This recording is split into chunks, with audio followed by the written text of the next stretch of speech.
Good morning, Fergus Dolan here from NALA, the National Adult Literacy Agency. We're delighted to have you here this morning for our final digital learning webinar of the week. This morning's webinar will focus on ESOL. The title is Common Apps for Supporting ESOL Outside and Inside the Classroom. And we're delighted to welcome Nick Jones. Nick is an ESOL tutor with Galway and was Common ETB based in Gort. Hi, Nick. Hi there. And Nick will be facilitating for us this morning. Nick, for questions, do you want people to type them into the chat box or to unmute and at the end of the slide ask? Maybe we can kind of stop for questions at the end of each kind of slide. Good idea. Good idea. Type in with the chat as well. That's great. Okay. Yeah. Okay. And so listen, I'm going to hand over to Nick, and all the best, Nick. Right. Thanks very much, Fergus. I've been working in GRETB for the last 5 years as an ESOL tutor. Gone through the whole lockdown scenarios and everything, and lots of different training for increasing the kind of techie side of our work. So I think I've had the time really to incorporate things slowly, and that's been a big advantage. I think that when we first did training for different apps, that kind of thing, it was all razzmatazz and this is going to turn the world upside down, and it really didn't. But what I think is that it's great to discover new apps. It takes a little while to embed them in your teaching. So what I'd like to do today is talk about the different apps, certainly, but how they fit into my teaching style. So it'll be a little bit personal, and you may find that you don't agree with me. I think that's great. But it's always good to listen to a colleague and see how they're doing things. And I hope you can learn from me. I really think I'm going to learn from your questions as well. So we might head on with this. Okay, so my teaching style is, I would usually, but not always, start a class with a bit of structure or vocab work. But we pretty quickly move on to pair and group work. I do a lot of games. Some of the classes, there are so many games in them, it's like running a TV game show. And the classes get quite giddy. And I think particularly for the evening classes, that's great. I work in Gort, so we have a big Brazilian population. They're mostly working during the day, and they get in to class 7 o'clock in the evening. Most of them are really knackered. So if you can, it's really important not to make the class too dry, too dull. I don't think it's the kind of thing they're into anyway, but at that hour of the evening, no, lots of games, lots of communication, and just try to boost their general communication skills. So structures are important, so is vocab, but it's always trying to embed things. The other thing I find with my learners is that they don't learn quickly. They're adults, and they're obviously tired. Many of them didn't have a very good educational experience. So we need to take things slowly, and we need to repeat and review and reinforce constantly. So the more ways I can present or practice or rehearse something, the better for me. And the more often we can do it, the better as well. So using lots of different media is important to me. And I find some learners will pick up on, the book learning, and some want it all up on the board, but most of them really get a buzz out of playing games, that kind of thing. Something that's a bit different, looks a bit new as well. So they kind of get into that. So yeah, I'm kind of using a lot of different approaches. And so the tech, that's really great, but it doesn't beat bringing in Realia or something like that as well. So yeah, the other thing I feel is that we've had, particularly with the Brazilians, it's difficult for them to attend class regularly. They tend to arrive in the country and they really want to learn English, and then they find work. And the nature of their employment is I only really just turned it on. Sorry? So the nature Oh, of their Nick, that employment was is- somebody accidentally hadn't muted. Sorry. Oh yeah, grand. The nature of their employment seems to be all up and down. They get a few hours work here and there, and they're rushing to try and make class. Very often they just don't feel like it. So if I can engage the learners as much as possible, make them feel that they own the class, try and bond the group together, and also give them a lot of autonomy so that they can learn on their own back at home. That's going to really help. And I'm happy to say, like my beginners classes, when I started out, I used to have just huge turnover. We don't have that now. We have the new problem of having huge waiting lists, but I'd rather that. I know my students, my attendance is very good, and the students are learning. So that's great too. Okay, so just have a look then at the apps. So promoting confidence and autonomy using easy apps. None of these are really difficult to get your head around. And that's important for me, and probably for lots of you guys as well, but also for the students. Because if it takes me 10 minutes to explain how to use the app, I've lost most of the students by that stage. So we're going to have a look here at the kind of sort of typical apps that I would be using in the classroom, and also some apps which are maybe a little bit in the classroom, a little bit outside of the classroom. And then finally, apps which really are purely for the students' use. I would never use them in the classroom, or for myself at least.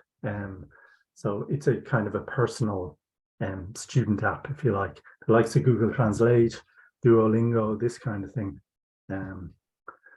Okay, so lots of you probably know Kahoot, but for the people who don't, we'll take a look at that now. Okay, Kahoot is kind of a quiz type app. There's a time limit for the students to answer questions. So you find there's a bit of adrenaline going, there's a bit of a buzz in the classroom, and all classes seem to like Kahoot. They're like, there's a lot of demand at the end of the class. Hey, can we play a Kahoot? Whatever. I think it's important, though, to look at that demand in the context of the problem with Kahoot is that there's winners and losers. And I noticed that if I give them a choice between maybe a bingo and a Kahoot, some of the weaker students would prefer to do the bingo. That's because they have an equal chance of winning at bingo. They have no chance of winning at the Kahoot. So I'd be a little bit critical of Kahoots in that sense. And there are ways around kind of that like ultra competitive nature of it. We work in adult basic education, and like I think a lot of our students didn't have a great time at school, and part of that was to do with the highly competitive nature of school for the last sort of 30, 40 years. It's all about who can be the best. And Kahoot sort of buys into that a little bit. So what I'd like to do is I'm going to actually play a Kahoot with you so you can see how it works kind of individually, and then try and get some feedback from you, if that's okay. So we go on and do that now. I'll just send over. I checked, it's not more than the same evidence. It's pretty weird, isn't it?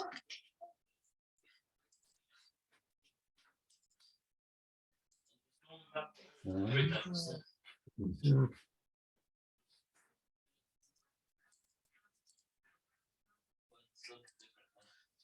but it But at least won't. it's not. Now, I know what the problem is. See this text that you're Yeah. using, okay? That in that font on your computer, it doesn't have a euro symbol. Hello, somebody it's needs not- to mute their sound there. I can't see who it So is. it's converting it over, yeah, to the Arial black every time, because that's kind of a strange font, you know, Okay. it's not a, Maybe. so. Yeah, it's going to be quite hard to talk over this. Thanks, Emer. Okay, so here's your Kahoot. This is my home page. You can see over here on the right-hand side, I have my Kahoots. I could also access that through library. Once you play a Kahoot, you can go into report and just give you a quick look at that. So these are the last Kahoots played. I can open my Kahoot and look at, it'll show me a report on how they did, and particularly the weaker students, those who might need some more help. Okay, today, because all of my students, all of my Kahoots are in English, which is going to be far too easy for you guys. I thought we could have a look, and I'm going to make you learn Irish through Kahoot and Spanish through Quizlet today. So here's some Irish verbs. I'm kind of doing the Irish with you because a lot of people will know a little bit of Irish, but not a whole lot.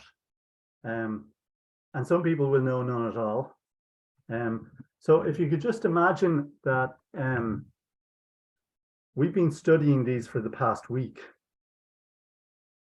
And now I'm trying to assess you and see, did you actually learn it? So what I do here is I'm going to press start. If you guys can open up kahoot.it, should give you that website anyway. So you need to go to www.kahoot.it and enter a PIN.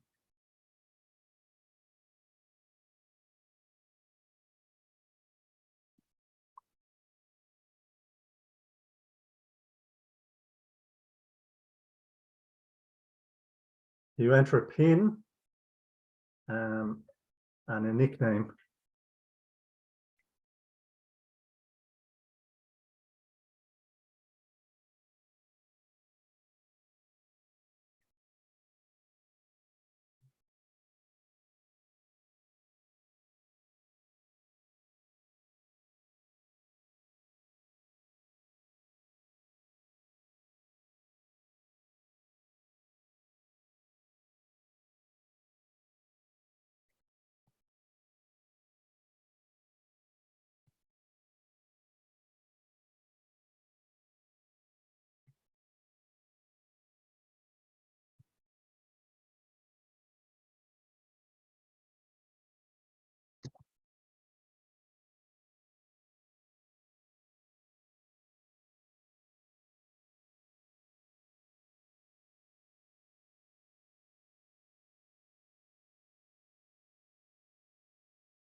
Okay, I'm going to start in a few seconds, so just aware that some people may not actually want to play.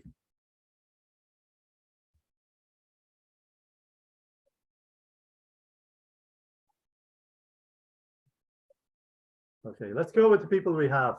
We'll just see. The rest of you can watch and you see how it goes. less stress for you.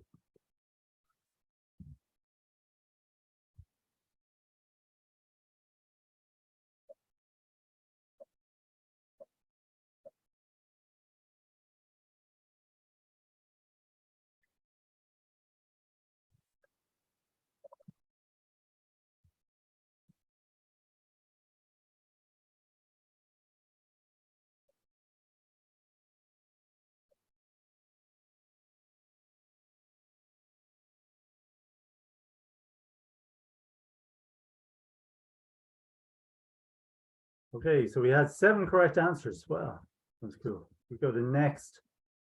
Now you can see that it's displaying sort of the top 5 people here. So that's great for Owen and Fee and Aoife and Noel and Deb. I suppose at least it's not shaming the people who are away at the bottom. You kind of feel, okay, I'm not up there.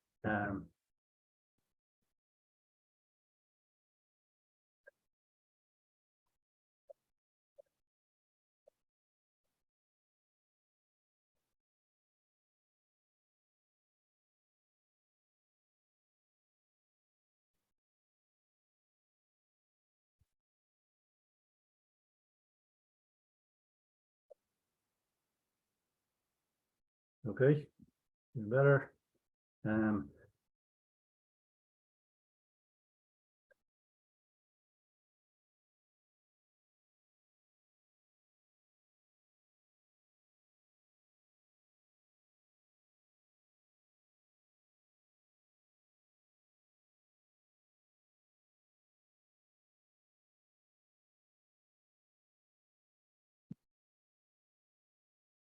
Okay, very often I'll skip that kind of leaderboard. It speeds things up, and I don't like that emphasis on who's doing the best.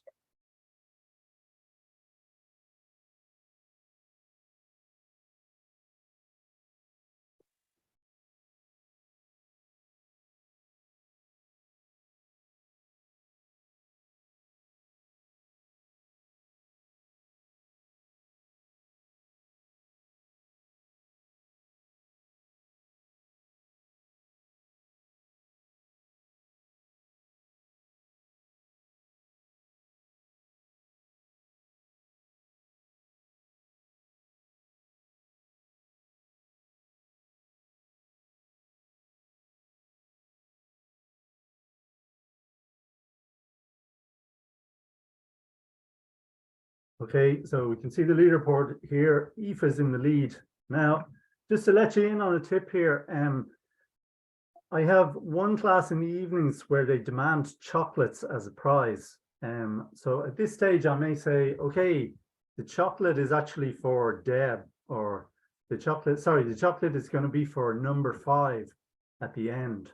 So it kind of, then people have to kind of change their strategy a bit. Just kind of shakes things up a bit. They're like tiny little chocolate bars. I can buy fair trade chocolates in Lidl, so it's not too expensive for me. Okay.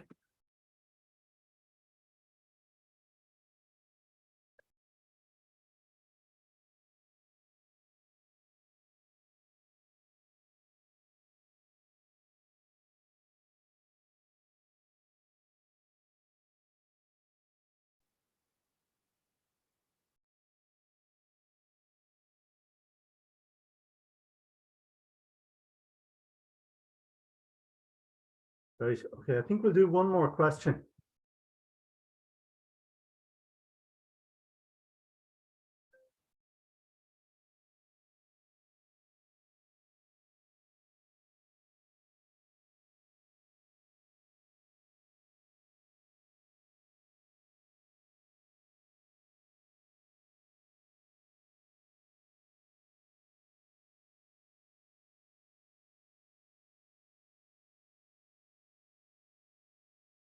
I'm just going to start skipping here.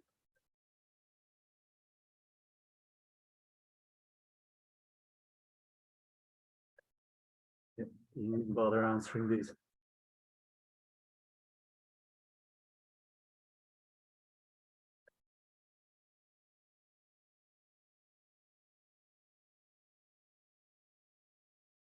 Okay, we might as well do the last 5.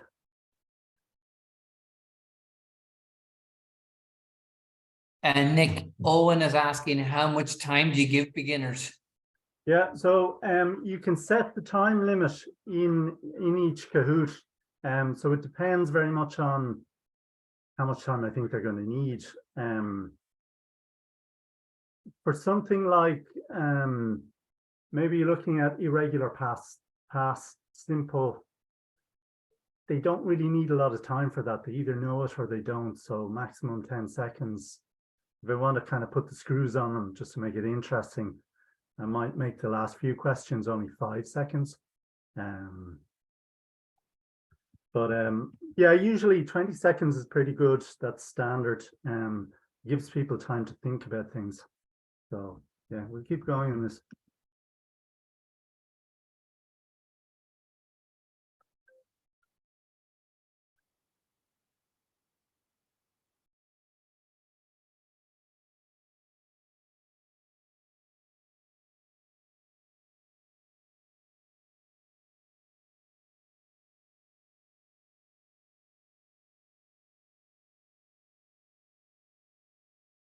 There's another chat question. Sorry, Nick, I have no Irish at all. You're grand, you just pick a code.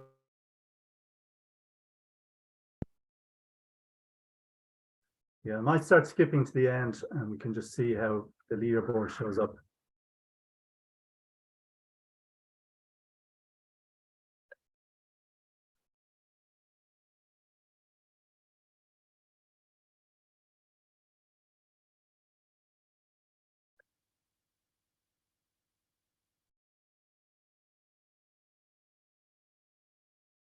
Okay, so Noel is 3rd. Eve is 2nd.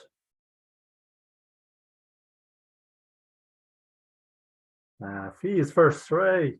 So I kind of think, well, this is great. I can see top 3 and also like the 2 runners up. That's fantastic for them. But I just wonder how people felt who weren't kind of getting all the answers right. So I'm going to run a quick Mentimeter for you, and you can give me some feedback on that. So I'm just going to just show you what happens here. There's 25% correct. I can see the difficult questions. Okay. I can get a full report. Yeah, okay. Tell me, okay, so we won't do that. Okay, close this one down. Let's go to a Mentimeter. Okay, so I want to get a little bit of feedback on how this went. So this is mentimeter.com, new presentation. So I'm just going to call it Kahoot feedback.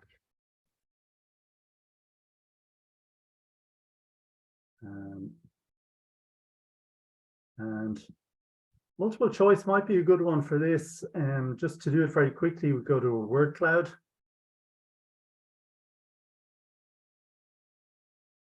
Okay, so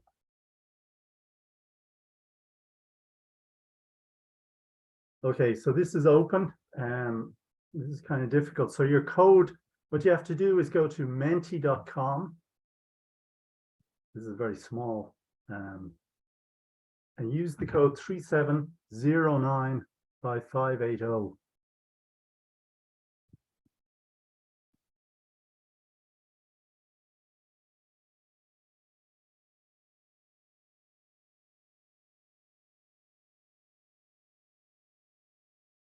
There's a question about Kahoot. The report is there with the free version. I use the free version. You get a bit more if you pay for it. And you can use any email you like to sign up.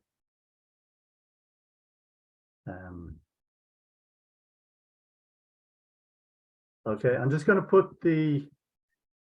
Could you just repeat that answer? And Nick, somebody didn't hear that. Was it the answer or the code for Menti? Sorry, I'm not sure. Yeah. Both, maybe.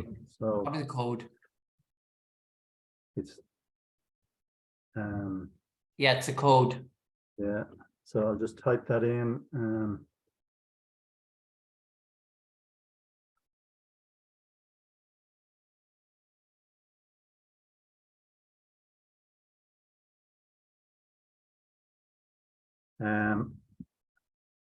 Therese, on your phone or your device, you only see 4 color blocks. So yeah, should have thought about that. The best thing for you guys would have been to use your phones and then look at the screen on a different device. So normally in the classroom, you'd see obviously up on the whiteboard or the screen, and project the Kahoot screen so you can see the questions there, and students play on their phones. Okay.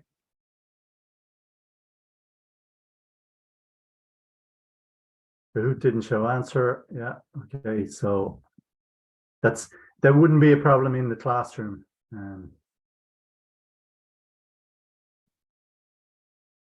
Okay, question for anybody. You might want to put it in the chat or put it on the Menti. Did anybody feel disengaged or demotivated by that? Was it?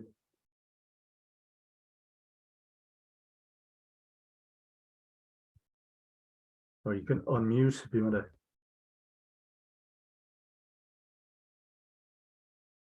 Just a comment on that one. Yeah. Fiona here. I enjoyed it, but I've played in the past as a student. And if I'm not doing really well, you know, if you're not seeing your name up on the screen all the time, like you said, it can be a bit demotivating. Yeah, I worry because like the Kahoot is popular, but then I notice there's like, it can be interesting that the same people tend to win, but then the same people tend to be not up on the screen ever. And I worry a little bit about them. So just I think there is an option instead of going, when you start your Kahoot, you can click on teams instead of the classic individual version. And then they get a choice, they can join different teams. And that's just so much more anonymous. So yeah, somebody there, Jan says, I find learners are guessing and not sure about learning. Yeah, I wonder about that myself too. I have one very weak student, and what I tend to do with Kahoot is use it to try and maybe remind them of things that we did a month ago or something like that. She just seems to have a good memory.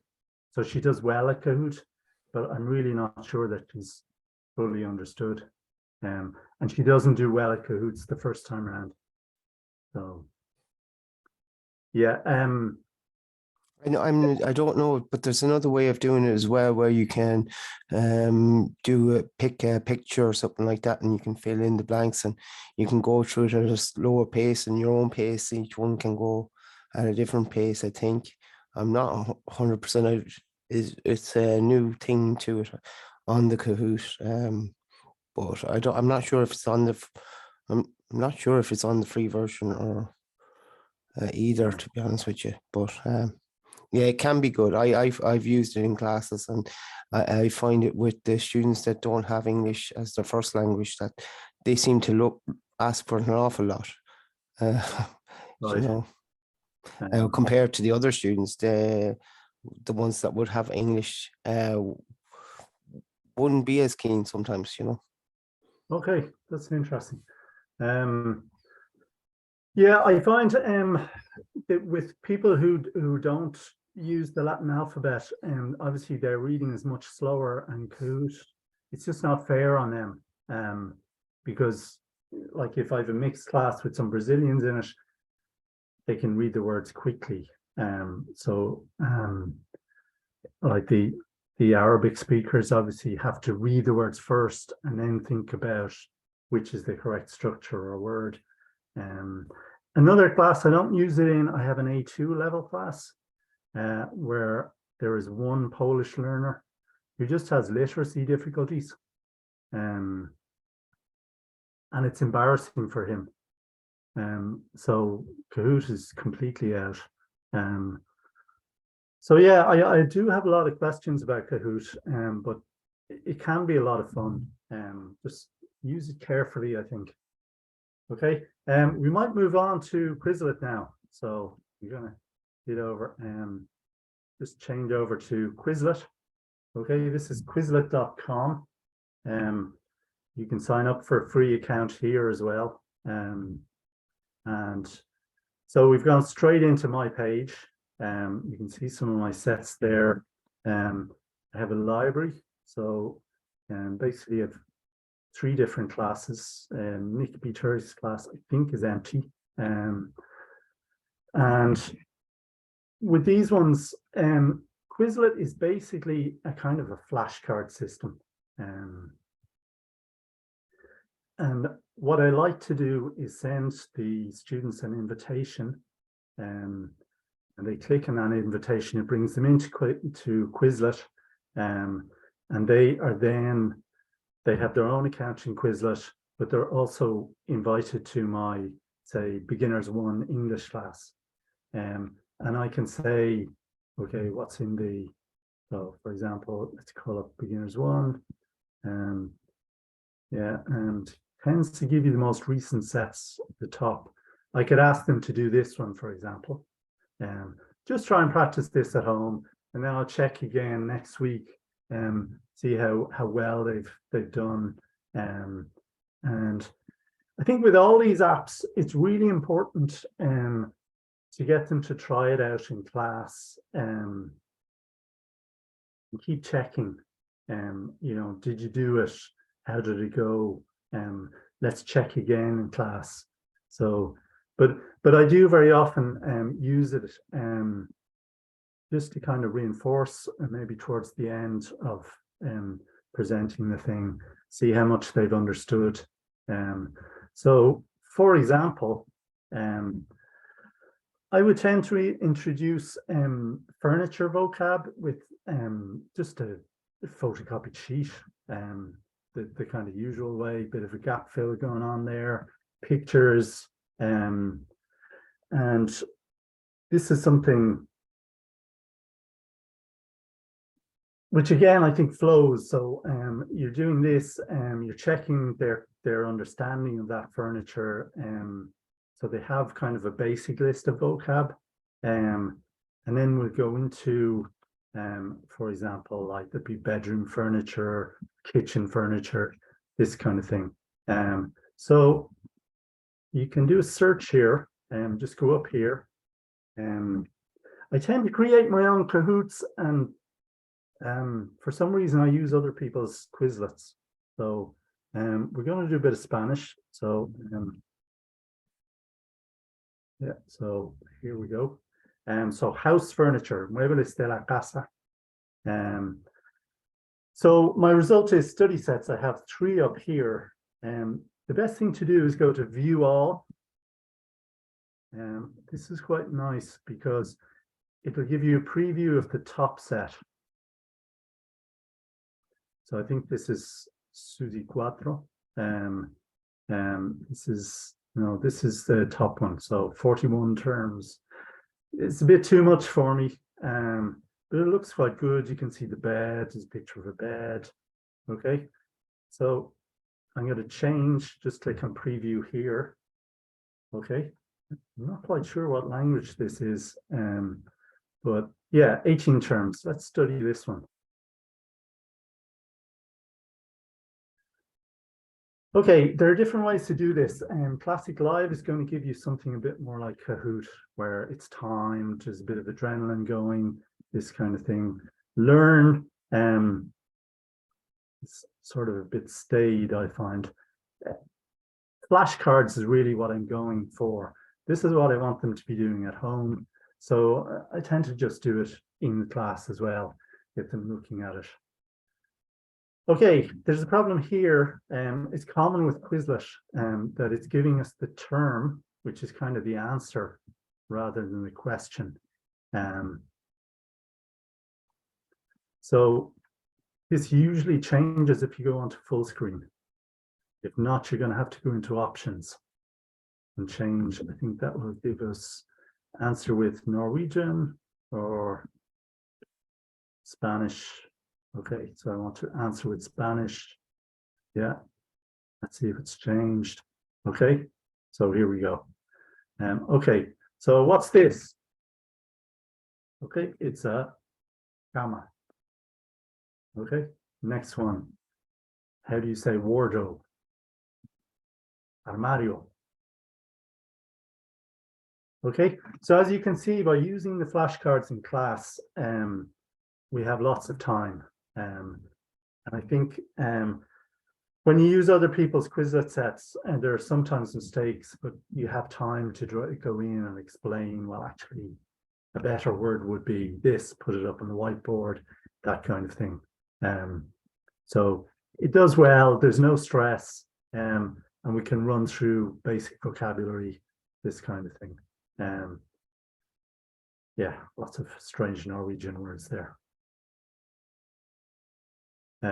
Okay, so just to go back, sorry. Okay, so we did Mentimeter, that was Quizlet. Okay, so it works really well on a phone. Obviously, it's that kind of thing. You just have to tap the image of the flashcard and it flips over. So it's kind of like having lots of different sets of flashcards. Yeah, it's important to send the invitation to the students for their class. Go over it in the classroom, make sure that they're logged on and that they know how to use it, and encourage them to practice at home. So yeah, so that's Quizlet. So once we've done the Quizlet, I can then go in and start doing like games in the class. With the furniture, I have a really simple board game with 6 rooms on it, and we you throw a dice and you go around and you land in different rooms, and it's a sort of a memory game. So they have to say, in the kitchen there is a table, and the next person who lands in the kitchen is, in the kitchen there is a table and a cooker, and then it goes on, it builds up. So after a few rounds, person lands in the kitchen, and in the kitchen there is a table and a cooker and a plate and blah blah blah blah blah, etc. So that's a bit of fun. If you can't remember everything, you get eliminated. So you know, the classes seem to like that. It's a bit of crack, and it goes pretty fast. So again, start building the screen stuff. Stuff on the phones is a help, but I like to have some movement in the class and, you know, a bit of laughter, that kind of thing. So it's just how it all fits in, really. Okay, to move on there. Sorry, there's a chat question there.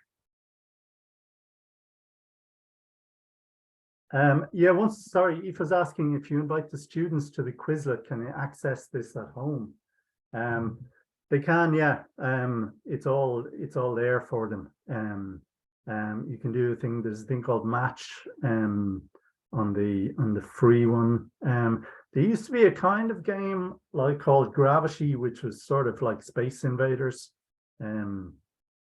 Just a very simple kind of game. Not all of the sets work well with Match, and because it depends how well they were set up. But yeah, the whole point of Quizlet is that it's really easy to use on your phone.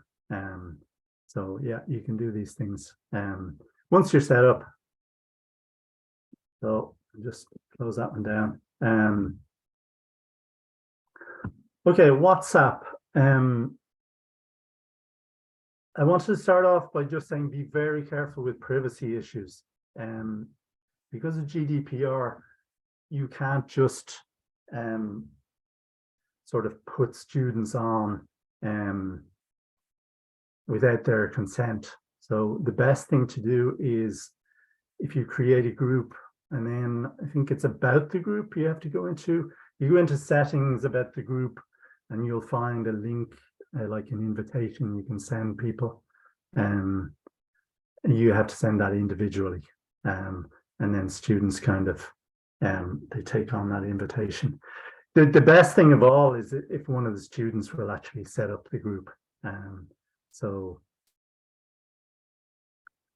you're kind of, it helps me because I can send out my invitations to Quizlet if the class is cancelled for any reason, or I want to remind them, you know, you need to bring in such and such because we're doing this activity.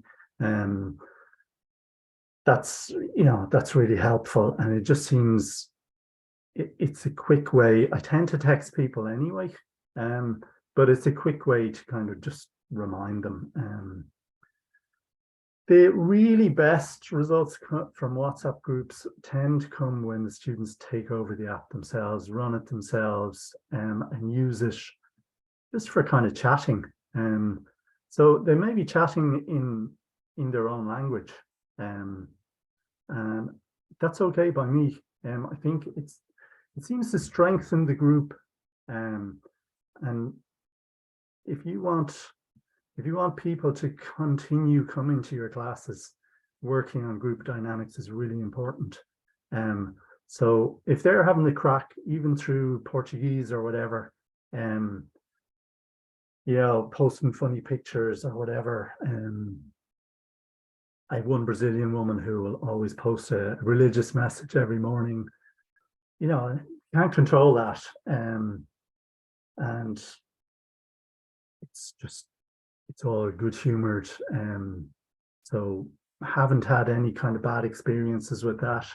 And I think where there's a group that has a strong WhatsApp group going, the class seems stronger for it.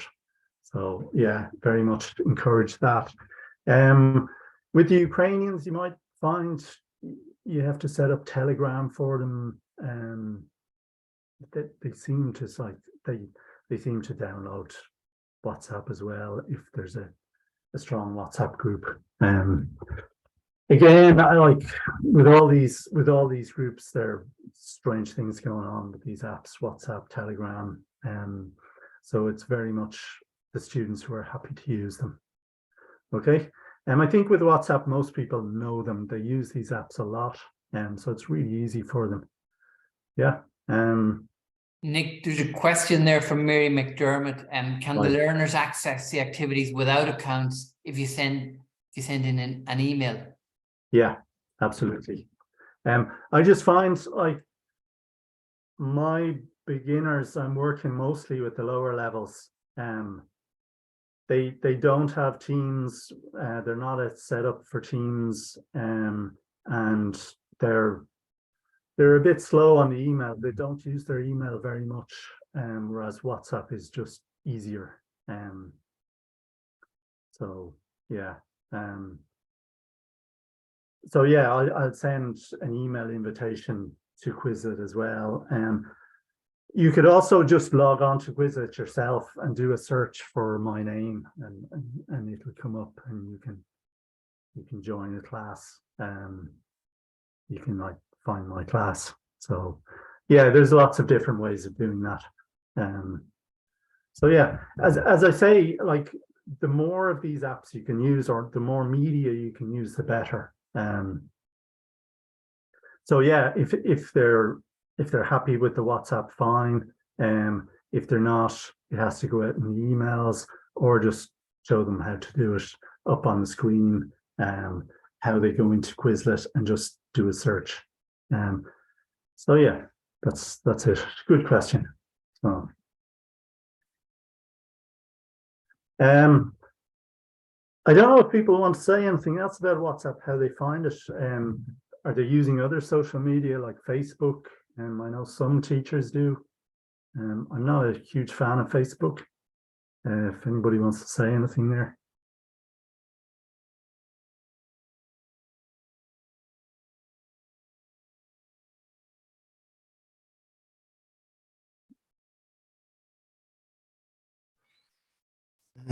Well, I don't use any of them. We in our place we use Teams, and that's the main app where we do all that kind of stuff. If we're doing anything, it kind of goes through Teams, which is that. Like, but through that we use Nearpod or Flipgrids or different things like that that can help with maybe help or encourage discussions too. Sometimes I find that sometimes that some of them kind of things puts them off as well. So especially the flip grid, I don't having recorded discussions and stuff like that, and they're not big into it. So usually yeah, to answer your question, no, just keep with the, I find that Kahoot is the favorite with the students. So I haven't used Quizlet, but I can see the advantages of it now. So that's just my thoughts on it anyway there. Yeah. You can assign Kahoots for the students to do at home. I get much less take up on that. And I've kind of stopped using it since the lockdown's finished. But yeah. Teams we use like for the staff, we have a lot of kind of turnover and like students stop coming to class or this kind of thing, or they move classes, and like it's been very hard to set up the ESOL students for Teams. It is kind of our preferred platform for GRETB, but we got a buy on that one for ESOL and basic education. Nick, there's a comment from Jean saying she uses Padlet as it's very interactive. Yeah, I haven't looked at Padlet recently. I did try and encourage all my students to go on, and I was putting up stuff on Padlet, and it got very little buy-in.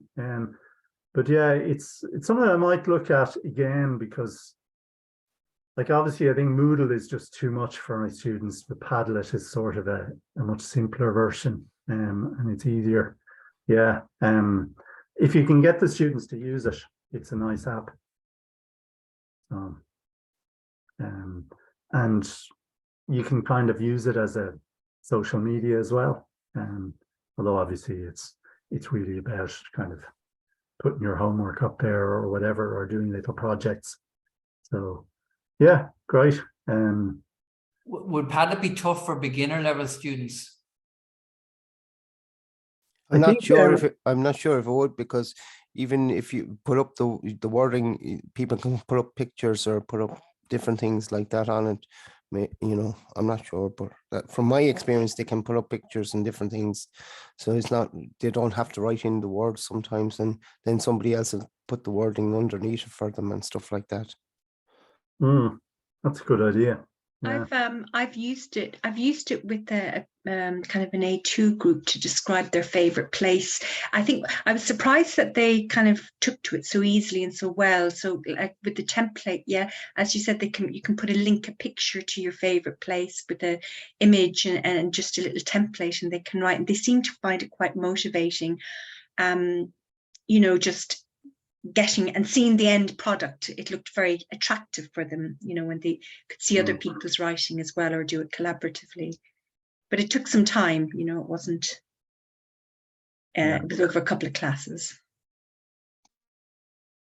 Just something I might show you is, if I can find it, Book Creator is a nice app as well. So the difficulty here in that we always use Book Creator on iPads, but you can do. I'm trying to find everything open here. Is it better to use it on an iPad, or is it just easier to use on the iPad? I'm just wondering. I've never used it for Windows. It wasn't available for Windows until recently. So, and we have like enough iPads for a small group, and we don't have enough PCs. I suppose we could try and book a computer room, but it's just a bit more hassle. Yeah, we're the opposite way around, I think. I've got a lot of devices and then very few iPads. Okay, can people see that? Yes.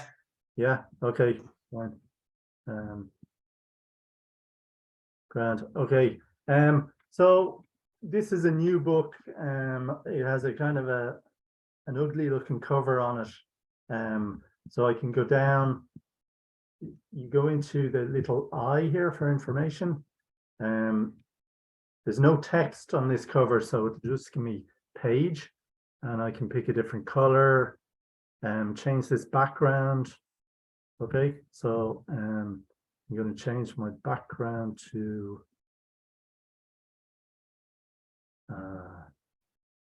this one. Okay, so there we go. I want to put some text on it. So the text is, you go to plus, add text. It's very simple, really, and like students pick up on this. So you can add text, add photos, add sound. So you can have somebody reading it, this kind of thing. So you end up with maybe this as your cover, picture of the prez, and you could go in. Sorry, I forgot that's not live. Yeah, these are only screenshots from the iPad. So you can add pages then, and you could have the student reading their text, or somebody, I think it's Siri, is reading this kind of thing on the iPad. It works very nicely. I find for students, particularly if their like Latin alphabet skills aren't brilliant, it's a lot easier to type in. It looks so attractive, because yeah, our learners, trying to get them to write things, and then they look at it, and then the teacher comes along and corrects lots of stuff. And so Book Creator is a way of getting away from that and making really nice, attractive texts. And I very often, I don't correct anything. I just let them have their book. And it's kind of a confidence builder, and just, again, a different medium there. So yeah, I'll do it occasionally with them. I think you can add lots of different things in, and it's difficult for them at first. Takes them maybe 20 minutes to get their head around it. After that, they find it fun, and they're quite proud of what they produced. So yeah, with all of these things, I think patience is important. So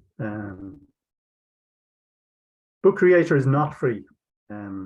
That's the problem. Good question, Thomas. Unfortunate. Yeah. How do you use Book Creator with students? You need a fairly small group, because you need to go around and explain to everybody how to use it. So if you've more than 7 or 8 people, it's probably too much hassle. That's kind of my problem at the moment, because the classes are very full. Okay, one question here. If you were to recommend just 1 or 2 apps, what would you recommend for the weaker ESOL literacy learners who are as challenged by technology as they are by English? I think Quizlet is good, because we can do it in class, and they're just looking at the screen, and I do all of the tech on my computer, and they can see that all I'm doing is clicking on the slide and it flips over. Once they're used to that, I can try and get them to get it on their phones and show them how that works, and gradually go on that. Kahoot, I don't know. I found that students are kind of totally baffled by it for about 30 seconds, and then they get it, because their neighbor is sort of saying, no, you just press the red here, and it's up there. So they might miss a couple of questions, their very first Kahoot, and then they start answering, and then the next class they want to play Kahoot. So yeah, it's very simple.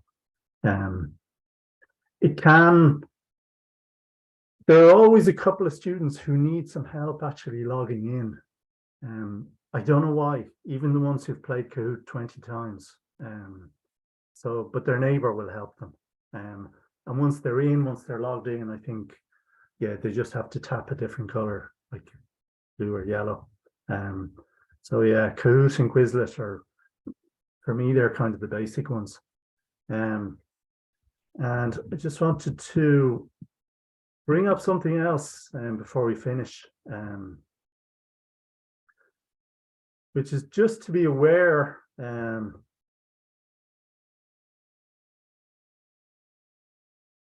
Sorry.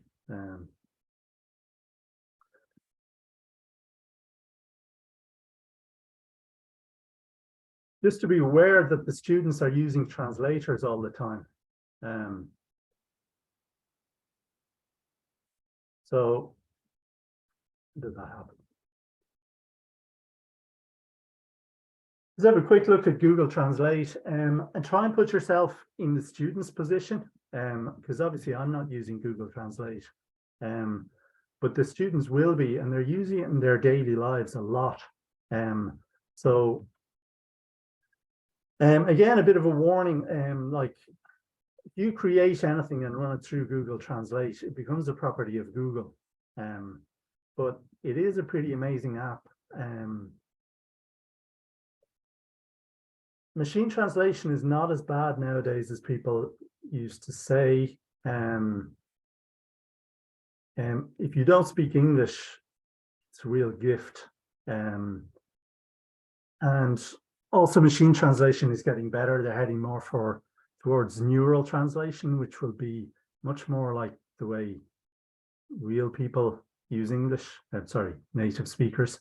Okay, you've got a large number of languages. You can take a photograph if it's on your phone, download the app onto your phone, and it'll just translate it instantly. Okay, so the students are really kind of using this a lot. So you need to be aware of it. It has like advantages and disadvantages. So yeah, it also helps us, I think. A lot of our students are moving on into kind of level 4 modules and different stuff, maybe like childcare or something. So it's really going to help them there. Okay, we have 1 minute left. So just if there are any quick questions. Are there any further questions? Probably just unmute and ask Nick. Yeah. Yeah, I would really love to know a few apps for phonetic exercises that students could do at home on their own. Yeah, well, the Quizlet has a button just that will actually say the word to you. Mm-hmm.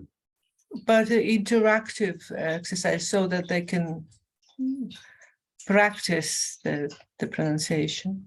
Practicing pronunciation, there were just, we didn't get time to do this, but have a look at Duolingo, Babbel, that kind of stuff. Okay. If you're on the paid version, that has voice recognition and that kind of stuff. So yeah, you could encourage students to do that. They're always a bit kind of hesitant to go in and actually pay for apps like that. But I do encourage students to go on to Duolingo just because it's something else. It's just an extra. It doesn't cost anything. Or you can do it at home. If it doesn't work for them, so what? So on the free version of Duolingo, there's it helps with pronunciation, does it? Yeah, it'll talk to you, but I think you have to be on the paid version for you to be able to talk to the app. Okay. Okay. Yeah. Nick, I think we're going to have to finish up there. It just leaves me to say, I just see there's something from Teresa. Learning English with Jennifer is good for practice and pronunciation. Short videos for 5 minutes. So that's Learning English with Jennifer. Thanks a million. That's on YouTube, isn't it? Is that on YouTube? That rings a bell. I think Okay. Yeah. Well, that could be something, Olivia, you could look up. So yeah, thanks very much, Nick. Very clear explanations and good explain things well. So and thanks for you. It's obviously did a lot of prep. So yes, on YouTube, Teresa says, yeah. So really big thanks and hope I hope everyone got some ideas there. Owen McNamee is saying, hold on, the text will disappear. Voiceover and book creator. That's if students can bring the iPad home. Great. Okay. Yeah. Yeah. So listen, thanks again, Nick. That was great. Really informative. Lots of suggestions. I hope people found some ideas there. I'll send on Nick's presentation to you, and yeah, you can look next week at the YouTube video if there's anything you want to relook at again. So thanks everyone, and enjoy the weekend, and thanks for tuning in. Thanks, Nick. Thanks, Fergus. Bye bye now. Thanks Cheerio. very much. See y'all. Thanks, Nick. Bye. Thank you.